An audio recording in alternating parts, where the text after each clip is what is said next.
Në një statistik të majtun para 5-6 ditëve në Ministrinë e Ushqimit dhe të Bujqësisë në Turqi, ka qenë fjala e Tayyip Erdoganit, Allahu e forcoft,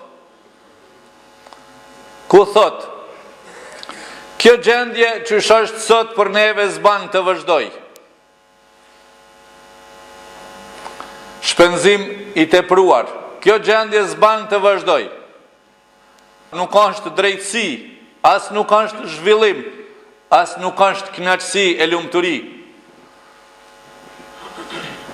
Thot me këtë shpenzim të tepruar, që i përmend me shifra, do t'i ndëgjoni të gjithë, këto që ka po ndodhë në mesin tonë, thot është, nuk po ngopemi, po duam të hapë shumë, po duam të zaptojmë shumë, por na, flet në Turqiaj, e kjo vlen për të gjithë si musliman, por ne, na duhet me kenë një popull, me shtu e pasurin, le t'jen qëfar t'jen hargjimet, sa më shumë të shtojmë pasurin, aq më shumë të jam i reduktus, jo pse shtohet pasunia, të shtohet edhe shpenzimi.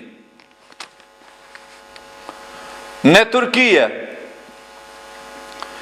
1500 ton buk mrenda 24 orëve damtohen. Turkia është mbi 80 miliard, mos harroni.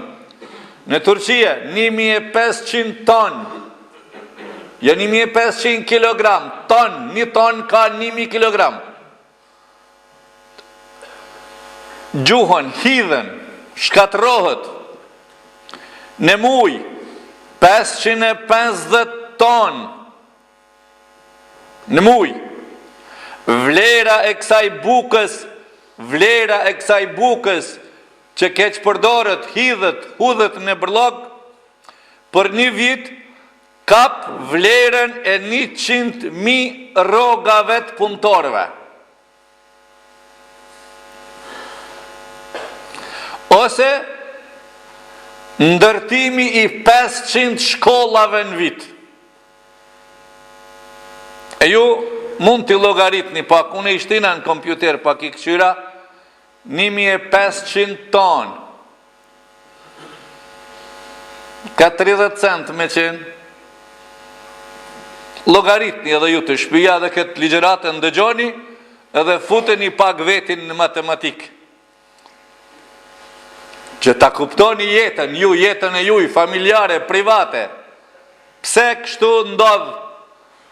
Le të bëj kush të bëj, Ummeti Muhammed alayhi salatu wassalam na nuk duhet ta bëjmë. Wallahi, ja pëlqeva shumë këtë fjalë, ta përmendi prapë në fund të hutbës Tayyip Erdoganin, Allah i forcoft e ndihmoft me vllazërit e vet, e shpëtoft. Sa më shumë po thot të bëjmë pasuni, të kursejmë edhe më shumë. Jo të harxojmë më shumë. Për çka? Që ndihmojmë muslimanëve gjithkund më shumë. Allahu Gjelle Gjelalu edhe nebeve na bëft njerëz që kursejnë, e na mundsoft me ndihmue gjithkund ku paraqitet nevoja.